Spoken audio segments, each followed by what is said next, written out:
আমার পাগল স্বামী আমার খুব যত্ন নিতেন। তিনি আমার জন্য দামি দামি জিনিস কিনে আনতেন, যদিও তার কাছে তেমন টাকা থাকতো না। আমি অবাক হতাম যে তিনি এত জিনিস কোথা থেকে পান, কিন্তু এই একটা কাজে আমি খুব খুশি হয়ে যেতাম যে সে আমার পছন্দের খাবার এবং জিনিসপত্র নিয়ে আসতো, কিন্তু রাতে সে অন্য ঘরে গিয়ে ঘুমাতো। আমি অবাক হতাম যে সে যদি আমার জন্য এত সুন্দর সুন্দর জিনিস নিয়ে আসে, তাহলে সে আমার প্রতি এত উদাসীন কেন? কেন সে আমার কাছে আসে না, আমার সাথে কথা বলে না? কেন আমার প্রতি তার এই উদাসীন ভাব? আমি একদিন রাতে তার ঘরে লুকিয়ে পড়ি, যাতে সে ঘরের মধ্যে কি করে তা আমি জানতে পারি। কেন সে আমার ঘরে ঘুমায় না? তারপর আমি আমার স্বামীকে এমন কাজ করতে দেখলাম যে আমি আমার চোখ বন্ধ করে ফেললাম, কেননা আমার স্বামী। আমার নাম নিশা। আমি দেখতে খুব সুন্দরী। আমার বৌদি আমার সৌন্দর্যকে হিংসা করত এবং আমার সাথে বাজে ব্যবহার করত, আর বলতো একদিন তোর সৌন্দর্যের অহংকার ধুলোয় মিশিয়ে দেব। আমি বলতাম, ভগবানকে অন্তত ভয় পাও, আমি তোমার কি ক্ষতি করেছি? মা বেঁচে আছেন, বাবা বেঁচে নেই, কিন্তু যতদিন আমার মা ছিলেন ততদিন সংসারের সমস্ত দায়িত্ব আমার হাতে ছিল। আমার দাদাও আমাকে চোখে দেখতে পারতো না। ও সবসময় বলতো, আমার বউয়ের ওপর মাতব্বরি করবি না। আমিও একটু রেগেছিলাম, কারণ আমি উল্টোপাল্টা কিছু সহ্য করতে পারতাম না। যেমন বৌদি যদি মাকে সময় মতো খাবার না দেন বা বাসি খাবার দেন, তাহলে আমি রেগে যেতাম। একদিন বৌদি মাকে বাসি খাবার খেতে দিয়েছিল। যেহেতু মা সুগারের রোগী, তাই আমি বৌদিকে বললাম, মায়ের স্বাস্থ্য এমনিতেই খারাপ, তুমি যদি খাবার রান্না নাই করবে তাহলে আমাকে বললে না কেন? তুমি কি বাসি খাবার খাইয়ে মাকে মেরে ফেলতে চাও? এই ইস্যুতে আমাদের মধ্যে ঝগড়া বেঁধে গিয়েছিল। আমার দাদা বৌদিকে সমর্থন করে বলেছিল, তোকে তো আমি একদিন এমন সোজা করব যে তখন তুই বুঝতে পারবি বৌদির সঙ্গে ঝগড়া করার পরিণাম। তুই ছোট হয়ে তোর বড় বৌদির সাথে এভাবে কথা বলছিস। আমি বললাম, ছোট বা বড় ব্যাপারটা না, সে যদি ভুল কাজ করে তাহলে আমি অবশ্যই বলবো। সেই দিনের ঝগড়া শুনে মায়ের শরীর খারাপ হয়, তাই তাকে আমরা হাসপাতালে নিয়ে ভর্তি করি। সেখানে তিনি 4 দিনের লড়াই করে অবশেষে আমাদের সবার মায়া ত্যাগ করে মা এই পৃথিবী ছেড়ে চলে যান। মায়ের মৃত্যুতে আমি খুব দুঃখ পেয়েছি। এরপর একদিন রাতে দাদার রুমে এসে বলল, মা আর এই পৃথিবীতে নেই, কিন্তু কিছুর প্রয়োজন হলে আমি তো আছি, আমাকে জানাস। সে আরও বলল, আমি তোর বিয়ে ঠিক করে ফেলেছি, আগামী রবিবার তোর বিয়ে। আমি অবাক হয়ে বললাম, কি? আমি তোর বিয়ে ঠিক করে ফেলেছি? তুই বিয়ে করে স্বামীর বাড়িতে গেলে সেটা তোর জন্য ভালো হবে। দাদার ওপর আমার এতটাই রাগ হচ্ছিল যে ওকে বলতেও পারলাম না যে কার সাথে আমার বিয়ে।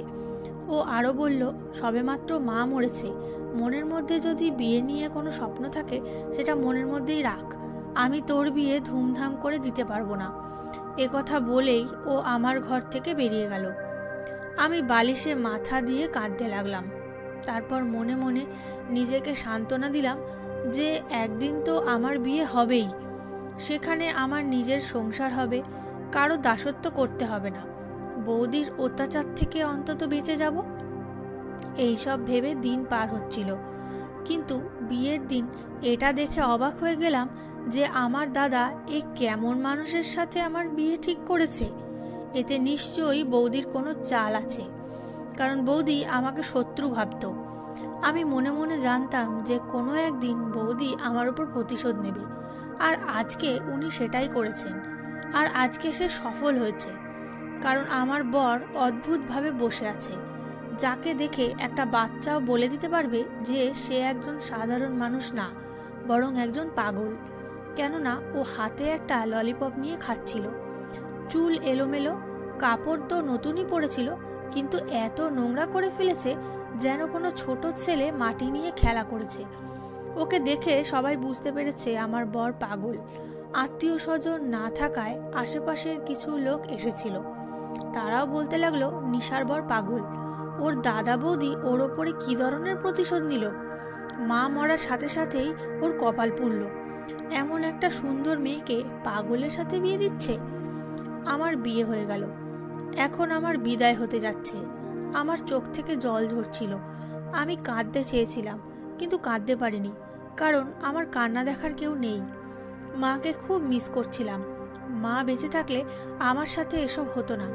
আমার বৌদি দাদাকে দিয়ে এই কাজ করিয়েছে, কিন্তু দাদা একবারও ভাবেনি যে সে তার নিজের বোনকে একটা পাগলের সাথে বিয়ে দিচ্ছে। এ আমাকে কোথায় রাখবে, কি খাওয়াবে? আজকাল তো লোকজন তাদের মেয়েদের বিয়ে এমন ছেলেদের সাথেও দেয় না যার কাছে চাকরি বাকরি নেই। আর এর তো মাথারই ঠিক নেই। এক মুহূর্তের জন্য আমি ভেবেছিলাম বিয়েতে না করে দিই, কিন্তু তাতে কি হতো? একটা নাটক তৈরি হতো, এরপর ওরা আমাকে জোর করে বিয়ে দিত। তাই আমি সব কিছু ভগবানের ওপর ছেড়ে দিয়ে চুপচাপ বিদায় নিয়ে বাড়ি থেকে বেরিয়ে গেলাম। যাওয়ার সময় দাদা আমার মাথায় হাত দিয়ে সান্ত্বনা দেওয়ার চেষ্টা করলে আমি মাথা সরিয়ে নিলাম। সবাই এটা দেখে বলছিল একে অপমান করাই উচিত। আমার বৌদি আমার সাথে কথা বলার জন্য এগিয়ে এলে আমি তার সাথে কথাই বলিনি, কারণ সে আগেই সবার সামনে বলেছিল, তোমাকে বিয়ে দিয়ে দিয়েছি, তুমি এখন এই বাড়ি থেকে বিদায় হও। তার যতই রাগ থাকুক না কেন, কোনো বৌদি তার ননদের বিয়ের দিন এই রকম কথা বলে না। আমার প্রতি কেমন ব্যবহার হচ্ছিল প্রতিটা ভগবান দেখছেন, কিন্তু আমার বিশ্বাস ভগবানের প্রতি ছিল যে তিনি ন্যায় বিচার করবেন। এখন আমার সময় খুব খারাপ যাচ্ছে। আমার বর পাগল, কিন্তু ওদের বাড়িটা বিশাল।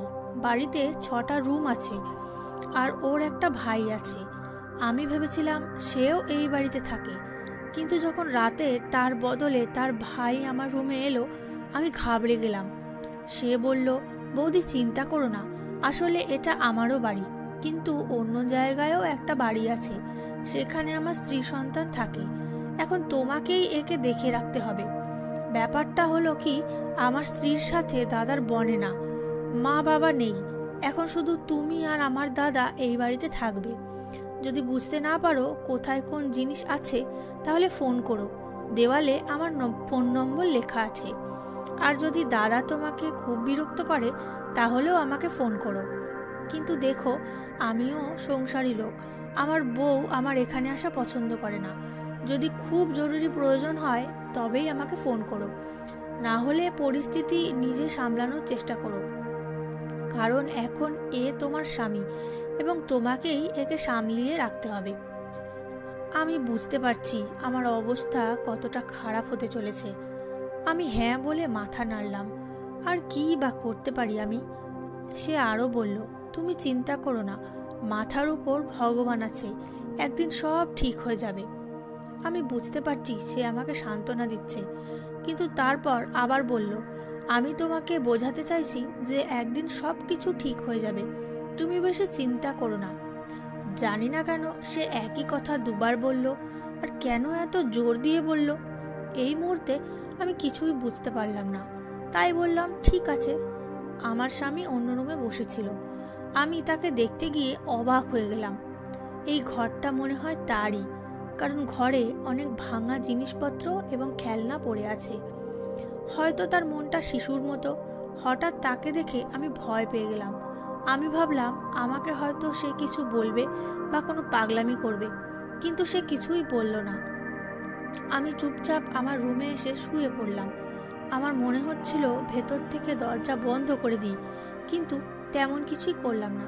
বলতে খুব অদ্ভুত লাগছে, এত শান্তির ঘুম আগে কখনো ঘুমোইনি আমি। ঘুম থেকে উঠে চোখ খুলে ভয় পেয়ে গেলাম। দেখি সামনে আমার স্বামী বসে। তারপর টেবিলের দিকে তাকিয়ে আমার চোখ কপালে উঠে গেল, কারণ টেবিলের ওপরে জল খাবার রাখা আছে। দেখে মনে হচ্ছে সকালেই দোকান থেকে আনা। আমি তার দিকে তাকালাম, তারপর চারপাশে দেখলাম, কারণ আমার মনে হচ্ছে তার ভাই জল খাবার নিয়ে এসেছে, কিন্তু আশেপাশে কাউকে দেখতে পেলাম না। বাইরের দরজা তখনও বন্ধ। রাতে আমি নিজেই তালা লাগিয়েছিলাম। আমার স্বামী আমাকে জলখাবার খেতে বলল এবং সেও জলখাবার খেতে বসে গেল। আমি অবাক হয়ে ভাবলাম, এটা জানে যে আমরা বিবাহিত, তাই বাজার থেকে জলখাবার এনেছে। তাহলে এই কিসের পাগল? কিন্তু তারপর সে একটা অদ্ভুত গান গাইতে লাগলো এটা মনে হয় কোনো কার্টুনের গান। তারপরে ভাবলাম হয়তো খিদে পেয়েছিল, তাই বাজার থেকে জলখাবার নিয়ে এসেছে। কাছে টাকা থাকলে তো এই কাজ যে কোনো ছোট বাচ্চাও করতে পারবে। যাই হোক, তারপর জলখাবার খেয়ে ঘর পরিষ্কার করা শুরু করলাম। জিজ্ঞেস করতে ভুলে গিয়েছি যে এই সংসার কিভাবে চলে, কিন্তু এই মুহূর্তে বাড়িতে দরকারি সব জিনিসপত্র আছে। আমি ওর ভাইয়ের নম্বরে ফোন করলাম, কিন্তু তাকে ফোনে পাওয়া গেল না। আমি দুপুরের খাবার রান্না করলাম। এইভাবেই দিন চলতে লাগলো। তারপর একদিন হঠাৎ আমার স্বামী কোথাও চলে গেছে। আমি টেনশনে পড়ে গেলাম। ভাবলাম হয়তো সে বাড়ি ছেড়ে চলে গেছে, তাই ওর ভাইকে ফোন করলাম। সে বলল, হ্যাঁ, মাঝে মাঝে ও কোথাও চলে যায়, কিন্তু ফিরে আসে। চিন্তার দরকার নেই, ও রাতের মধ্যেই ফিরে আসবে। যদি রাতেও ফিরে না আসে তাহলে তুমি আমাকে বলবে। আমি বললাম, ঠিক আছে। রাত হলে আমার স্বামী ফিরে এলো। তার হাতে কিছু একটা ছিল। তিনি আমার হাতে সেটি দিলেন। আমি দেখলাম সেটার ভেতরে ফুল আছে। আমি জিজ্ঞেস করলাম, এটা কি? তিনি বললেন, আমি তোমার জন্য নিয়ে এসেছি। আমি অবাক হয়ে গেলাম। ফুলটা আমার হাতে রেখে নিজের রুমে তিনি চলে গেলেন। কিছুক্ষণ পরে দেখলাম ঘরটা ভেতর থেকে বন্ধ। এখন আমার দিনগুলো ভালোই যাচ্ছে। যেমন ভেবেছিলাম তেমন কিছুই হচ্ছে না, বরং আমার স্বামী প্রতিদিন আমার জন্য কিছু না কিছু নিয়ে আসতেন। আমি জানি না সে কোথা থেকে টাকা পায়। বাড়িতেও সমস্ত বাজার ছিল। তারপর একদিন বাড়ির বাজারপত্র শেষ হতে শুরু করলে ওর ভাই এসে আমাকে 20,000 টাকা দিল। আমি বললাম, এই সংসারটাও তুমি চালাও নাকি? সে বলল, এরকম কোনো ব্যাপার না। আসলে আমাদের 2 ভাইয়ের নামে কিছু দোকান আছে। মাসে 40,000 টাকা ভাড়া পাই। আজকে মাসের 1 তারিখ, তাই আমি তোমাকে টাকা দিতে এসেছি। আমি বললাম, ঠিক আছে, আমি বাজারগুলো করে ফেলবো। একদিন নির্লজ্জের মতো আমার দাদা আর বৌদি এখানে এসে পড়ে। ওরা জানতো যে ওরা আমাকে পাগলের সাথে বিয়ে দিয়েছে। এখন ওরা নিশ্চয়ই দেখতে এসেছে আমার কি অবস্থা হয়েছে, কিন্তু আমাকে দেখে ওরা তো পুরো অবাক হয়ে গেল। আমি একটা নতুন শাড়ি পরেছিলাম। আমার বৌদি জিজ্ঞেস করলো, এই শাড়িটা কে দিল? এরা তো মাত্র 2টো শাড়ি কিনেছিল। আমরাও তো তোমার জন্য কোনো শাড়ি কিনিনি। আমি বললাম, এটা আমার স্বামী আমার জন্য এনেছে। বৌদি বললেন, তোমার স্বামী তো ঠিক করে কথাই বলতে পারে না, ও তোমার জন্য শাড়ি আনলো কিভাবে? আমি বললাম, ও আমাকে এনে দিয়েছে। আর তোমাকে কে বলেছে ও ঠিকভাবে কথা বলতে পারে না? চলো তোমাকে আমি দেখাই ও আমার জন্য কি কি এনেছে। আমি যখন বৌদিকে সব জিনিস দেখালাম, সে অবাক হয়ে গেল। বৌদি বলল, এত জিনিস কোথা থেকে আনছে ও? চুরি করে আনছে না তো? আমি বললাম, মোটেও না। এগুলো দেখে বুঝতে পারছো না এগুলো একেবারে নতুন? ওরা ভেবেছিল আমার সাথে খুব খারাপ কিছু হবে, কিন্তু যখন দেখলো আমার সাথে কিছুই খারাপ হয়নি, তখন ওরা টেনশনে পড়ে গেল।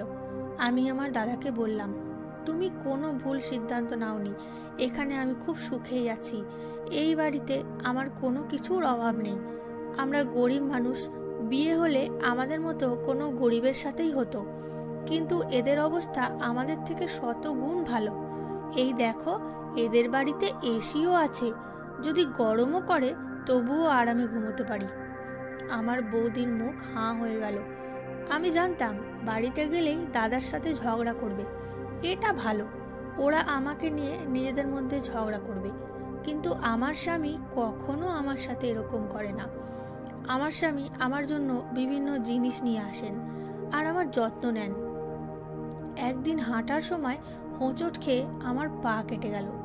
আমার স্বামী আমার পায়ে ব্যান্ডেজ করে দেন, কিন্তু রাত হলেই তিনি অন্য ঘরে গিয়ে ভেতর থেকে দরজা বন্ধ করে দিতেন।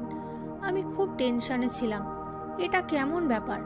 তার সাথে কথা বলতে হবে। আমি সিনেমাতে দেখেছি যে ভালোবাসায় মানুষ সুস্থ হয়ে যায়, আর যদি সুস্থ হয়ে যায় তাহলে সে দারুণ মানুষ হতে পারে, কারণ সে সুন্দর এবং যুবক। টাকারও অভাব নেই, বাড়িও নিজেদের। যদিও ঠিক হয়ে যায় তাহলে আমার জীবন সেট হয়ে যাবে। কিন্তু ও আমার সাথে তেমন কথাই বলতো না।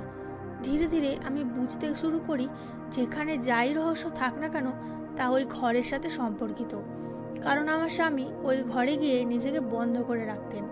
তাই আমি মনে মনে ভাবলাম যে সে রুমের মধ্যে কি করে ওটা আমাকে জানতে হবে। আমি একবার ওই ঘরে গিয়েছিলাম, সেরকম কিছুই ছিল না। আমার বৌদি লোকেদের কাছে বলতে শুরু করেছিল যে ওর বিয়ে পাগলের সাথে হয়েছে, কিন্তু ও খুব সুখে আছে।